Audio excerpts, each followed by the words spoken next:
नमस्कार सबैजनालाई नेपाल अनलाइन स्कुलमा स्वागत छ। यहाँ तपाईले कक्षा नर्सरीदेखि मास्टरसम्मका कुनै पनि विषयहरू निशुल्क रूपमा पढ्न सक्नुहुनेछ र तपाईहरुलाई पढ्न सजिलो होस् भनेर हाम्रो टिम मेम्बरहरू मिलेर विभिन्न कक्षाहरूको त कक्षा नर्सरीदेखि मास्टरसम्मका हरेक विषयका हरेक पाठको भिडियोहरू बनाएर हामीले हाम्रो युट्युब च्यानल नेपाल अनलाइन स्कुलमा राखिसकेका छौं र मलाई पूर्ण विश्वास छ कि तपाईहरु हाम्रो च्यानलसम्म पुगेर मजासँग पढिरहनु भएको छ होला त पक्कै पनि पढ्नु भएको छ होला। यदि नयाँ हुनुहुन्छ भने हाम्रो च्यानललाई सब्स्क्राइब गर्नु होला, शेयर गर्नु होला, लाइक गर्नु होला र सक्नुहुन्छ भने आफ्नो छरछिमेकमा रहेका दाजुदिदी भाइबहिनीहरूलाई ल नेपाल अनलाइन स्कुल भन्ने एउटा च्यानल रहेछ, त्यहाँ गएर हामीले सम्पूर्ण विषयहरू निशुल्क रूपमा पढ्न सक्छौं भनेर तपाईले सल्लाह सुझावहरू दिन सक्नुहुनेछ। र फेरि पनि नमस्कार मेरा प्यारा भाइबहिनीहरू, के छ सबैजना आरामै हुनुहुन्छ त? पक्कै पनि तपाईहरु सबैजना आरामै हुनुहुन्छ होला। र आज हामी के पढ्दै छौं त? यो कक्षा 4 मा रहेको के त हो? कक्षा 4 मा रहेको मेरो विज्ञान स्वास्थ्य तथा शारीरिक शिक्षा भन्ने एउटा पुस्तक छ, त्यसको अब हामी अन्तिम खण्ड शारीरिक शिक्षा भन्ने खण्ड पढिरहेका छौं र यसैगरी हामीले करिबन 7 वटा पाठहरू हामीले पढिसकेका छौं र आज हामी के पढ्दै छौं रे? ल भन्नुस् त। हो कक्षा 8 पाठ 8 पढ्दै छौं त। कक्षा 4 मा रहेको शारीरिक शिक्षा भन्ने विषयको पाठ 8 आज हामी पढ्न जाँदै छौं त। अनि अगाडिको क्रियाकलापहरू अभ्यासहरू गर्नुभयो कि भएन भन्नुस् त। यदि गर्नु भएको छैन भने गर्नु होला। यो भन्दा अगाडिको पाठमा हामीले पीटीहरू गर्यौं ती पीटीहरू के कसरी गर्ने भन्ने कुरा पनि तपाईलाई थाहा छ होला छातीको पीटी गर्ने त्यस्तै कम्मरको गर्नुभयो, खुट्टाहरूको गर्नुभयो, घुम्ने गर्नुभयो तन्काउने गर्नुभयो, अगाडितिर मोडिएर गर्नुभयो होला। त्यस्तै विभिन्न तरिकाले पीटीहरू तपाईले गरिसक्नु भएको छ। त्यस्तै आज हामी के गर्छौं त? पाठ 8 पढ्दै छौं र यो पाठ 8 मा के रहेछ भाइबहिनीहरू? ल तपाईहरुले भन्नुस् त के रहेछ, के लेखेको रहेछ? यहाँ लेखेको रहेछ साधारण तथा स्थानीय खेल भनेको छ साधारण भनेको सामान्य तथा स्थानीय भनेको तपाईको गाउँघरमा खेलिने खेलहरू भन्ने एउटा एकै रहेछ सामान्य र हाम्रो गाउँठाउँमा खेलिने खेलहरू, हाम्रो गाउँठाउँमा खेलिने खेल र साधारण भनेर एउटा तपाईले एकै दिएको रहेछ। त्यस्तै यो एकै अन्तर्गत पर्ने पाठ 8 आज हामी पढ्दै छौं त। थोरै छ, एक पान्ना मात्र छ, हामीले मजासँग बुझौं यहाँ के कस्ता खेलहरू दिएको छन्। एउटा रुखमा लोखर्के दिएको छ, एउटा राम रावण दिएको छ। त्यस्तै अरु तपाईहरुलाई विभिन्न खेलहरू थाहा छ त्यस्तै तपाईहरु खेल्नुहुन्छ होला। के खेल्नुहुन्छ? यति पानी गंगा रानी भन्दै खेल्नुहुन्छ होला अनि एउटा केटो जंगलमा रोई बसेको थियो। यस्तै के तपाईले धेरै प्रकारका खेलहरू खेल्न तपाईले जानिसक्नु भएको छ यी खेलहरू के हुन् त? तपाईको स्थानीय अथवा हाम्रो स्थानीयमा खेलिने खेलहरू हुन् त। जताकतै यो खेल खेलिदैन त। अहिले त यस्तो खेलहरू लोप भइसकेको छ होला र कतिपय ठाउँबाट लोप पनि भइसक्यो। र भाइबहिनीहरू तपाईहरुले गोटा पनि खेल्नुहुन्छ होला माथितिर फालेर खेल्नुहुन्छ होला बलले ढुङ्गाहरूलाई चजाएर राखेर बलले त्यसलाई हानेर लडाउने यस्तै विभिन्न धेरै प्रकारका खेलहरू छन्। तपाईले धेरै प्रकारका खेलहरू पनि खेलिसक्नु भएको छ होला। त्यस्तै 𝘂𝗶𝗹𝗹 भनेर खेल्नु भयो होला एउटा गोलो बनाउने, बीचमा एउटा अन्डा राख्ने अनि त्यो अन्डालाई चोर्न जाने जस्तो खेल हो एउटा सामान्य खेल हो, रमाइलो हुन्छ। हो त्यस्तै आज पनि हामी यस पाठ 8 मा रमाइला खेलहरूको बारेमा पढ्दै छौं त। कस्ता खेलहरू रे भाइबहिनीहरू? खै त बोलेको खै? रमाइला खेलहरू भन्नुहोस् न। कस्तो खेलहरू?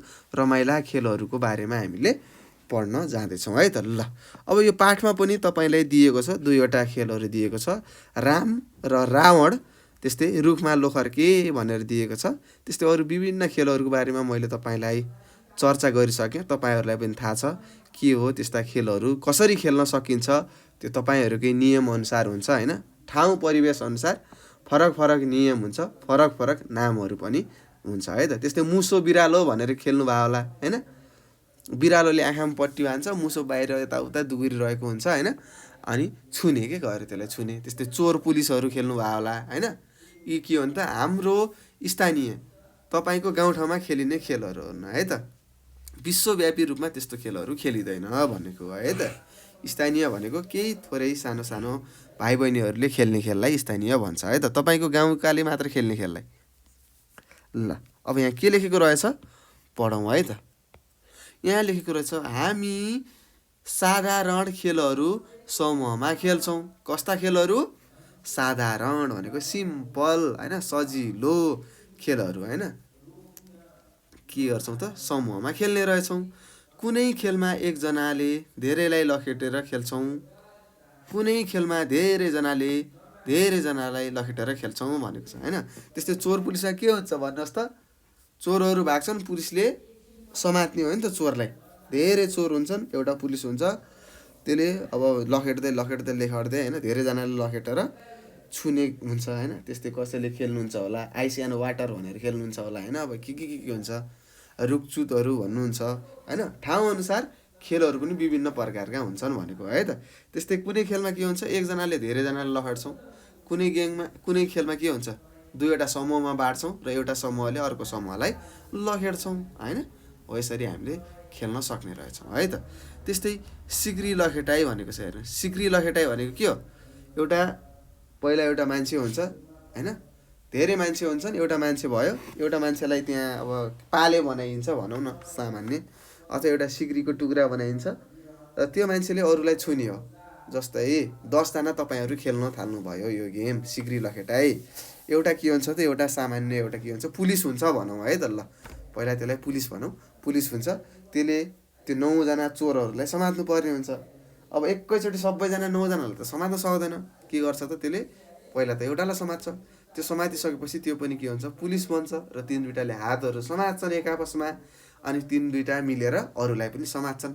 घेरा हाली के हुन्छ, सबै सकिन्छ। जो अन्तिमसम्म बाँच्छ होइन, त्यो सिक्रीमा पर्दैन, त्यो के हो त, विनर हो, गेमको विजेता हो भनेर यसरी खेलिन्छ है त। त्यस्तै राम र रावण भनेको छ। अब राम र रावण भनेको के होला भन्नुहोस् त? कतै सुन्नु भएको छ यो नामहरू? पक्कै पनि सुन्नुभएको छ होला, राम र रावण होइन। रामायण हेर्नुभएको छ होला होइन। यदि हेर्नुभएको छैन भने हेर्नु होला है, धेरै रमाइलो हुन्छ। भगवानको कुराहरू हो यो राम रावण भनेको। तपाईँलाई थाहा छ राम भन्ने भगवान र रावण भन्ने एउटा दानव थिए होइन। एउटा नराम्रो पुरुष थियो। दुईवटा राम्रो र नराम्रो पुरुषको बारेमा युद्ध भएको एउटा घटना छ, त्यो तपाईँले हेर्नु होला होइन, सिरियलको रूपमा हेर्न सक्नुहुन्छ। त्यस्तै रुखमा लोखर्के भनेको छ। अब राम र रावणमा के हुन्छ भने भाइ बहिनीहरू, अब दुईवटा समूह हुन्छ, एउटा समूहलाई हामीले राम भनेर भन्छौँ होइन, त्यो समूहको नाम राम हुन्छ, र अर्को समूहको नाम के हुन्छ, रावण भनेर हुन्छ होइन। अब हामीले राम भन्दाखेरि के गर्नु पर्थ्यो, त्यो रामको समूहमा भएका मान्छेले त्यो रावणका समूहमा भएका मान्छेलाई लखेट्नु पर्ने हुन्छ। त्यस्तै रावण भनिन्छ होइन।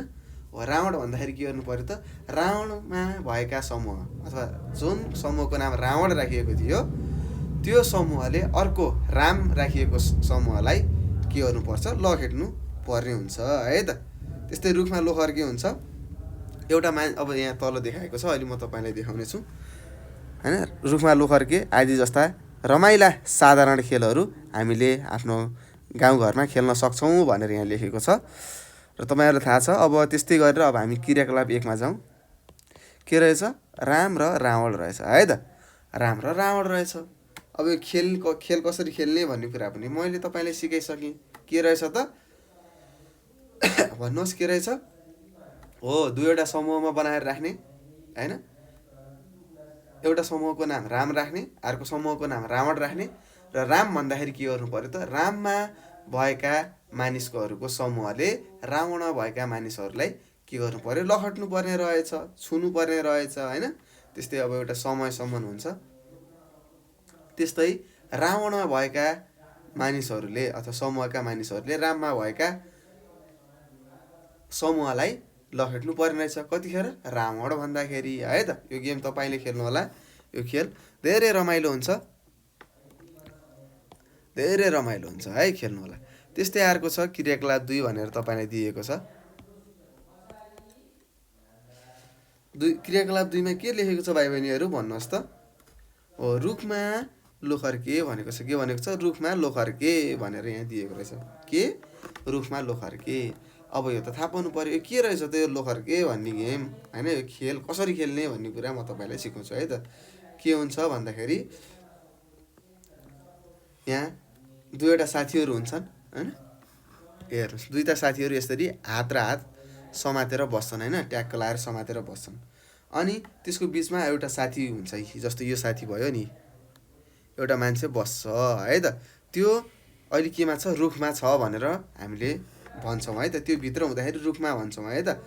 अब के गर्छ त? यो मान्छे के गर्नु पर्यो त? यी दुईवटा मान्छेलाई छलेर यो हातबाट बाहिर निस्किनु पर्यो हैन। अब उसले टेक्निक लगाउँछ कसरी निक्लिने हैन, झुक्काएर हुन्छ कि के गरेर हुन्छ हैन।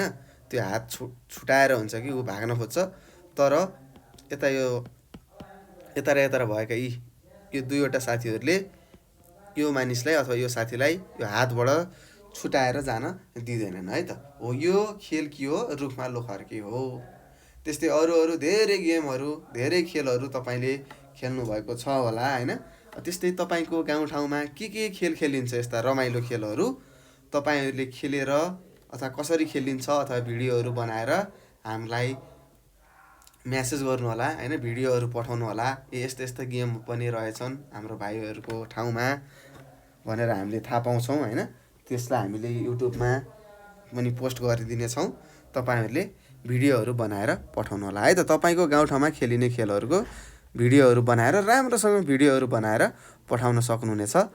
र यसरी हामीले यो पाठ 8 पनि सकिसकेका छौं भाइ बहिनीहरू। र यस्तो केही नजानेका प्रश्नहरू छन् भने है त, शारीरिक शिक्षाको मात्र नभई अरू विषयको पनि केही कुराहरू त्यस्तो जान्नु भएको छैन भने तपाईले हामीलाई प्रश्नहरू सोध्न सक्नुहुनेछ। म तपाईलाई नम्बर दिन्छु, सबैजनाले सार्नुहोस् त।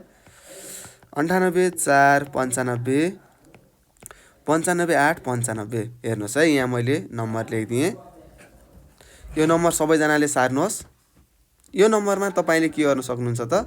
आफूले नजानेका प्रश्नहरू के गर्न सक्नुहुन्छ? हामीलाई फोन गरेर सोध्न सक्नुहुन्छ। सर मैले यो कुरा जानेन, मलाई सिकाउनुहोस् भन्नु होला। हामी तपाईलाई सिकाउने छौं। र त्यस्तै गरी तपाईले मेसेज मार्फत पनि हामीलाई प्रश्नहरू सोध्न सक्नुहुनेछ। तपाईले यही नम्बरमा भाइबर, टेलिग्राम र व्हाट्सएपमा मेसेज गरेर पनि हामीलाई प्रश्नहरू सोध्न सक्नुहुनेछ। र अर्को कुरा है भाइ बहिनीहरू, अर्को कुरा के भनेपछि हामीले शनिबार विभिन्न प्रोग्रामहरू हैन, कार्यक्रमहरू गराइरहेका हुन्छौं है। हामीले शनिबार विभिन्न कार्यक्रमहरू बनाइरहेका हुन्छौं, गरिरहेका हुन्छौं हैन। तपाईहरुलाई भाग लिन सजिलो होस् भनेर हैन, तपाईले जानेका कुराहरूको प्लेटफर्महरू के कस्तो छ भनेर हामीले प्रोग्रामहरू बनाइरहेका हुन्छौं, कार्यक्रमहरू सञ्चालन गरिरहेका हुन्छौं। त्यो कार्यक्रममा सञ्चालन हुनको लागि तपाईले के गर्नु पर्यो त? हाम्रो channel Nepal online school NEPAL Nepal, म फेरि लेखिदिन्छु, यो तपाईलाई सुनौलो अवसर हो। अनलाइन स्कुल भनेर यहाँ युट्युबमा फेसबुकमा पनि हामीले एउटा पेज बनाएका छौं। त्यो पेजमा लाइक गर्नु होला। त्यहाँनिर सबै इन्फर्मेसनहरू तपाईले पाउनुहुन्छ हैन। के कस्तो कार्यक्रम हो, कसरी भाग लिन सकिन्छ, यताउता सबै कुराहरू तपाईले त्यहाँ छर्लङ्ग हुने गरी हामीले दिएका हुन्छौं। त्यहाँ गएर तपाईहरुले पनि केही त्यस्ता तपाईका कलाहरू छन् भने तपाईले देखाउन सक्नुहुनेछ। र त्यसलाई हामीले युट्युबमा पनि हाल्ने गर्छौं हैन। युट्युबमा देखिने मौका पाउनुहुनेछ। सो त्यसैले हाम्रो च्यानलमा हैन, फेसबुक पेज पनि लाइक गर्नु होला। के कस्तो भइरहेको छ भन्ने कुरा पनि तपाईले जान्न सक्नुहुनेछ। र घरमा राम्रोसँग पढ्नु होला भन्दै म तपाईहरु सामबाट बिदा लिन चाहन्छु। हस्त नमस्ते। तपाईको दिन शुभ रहोस्। अभ्यास चाहिँ गर्दै जानुहोस् है त।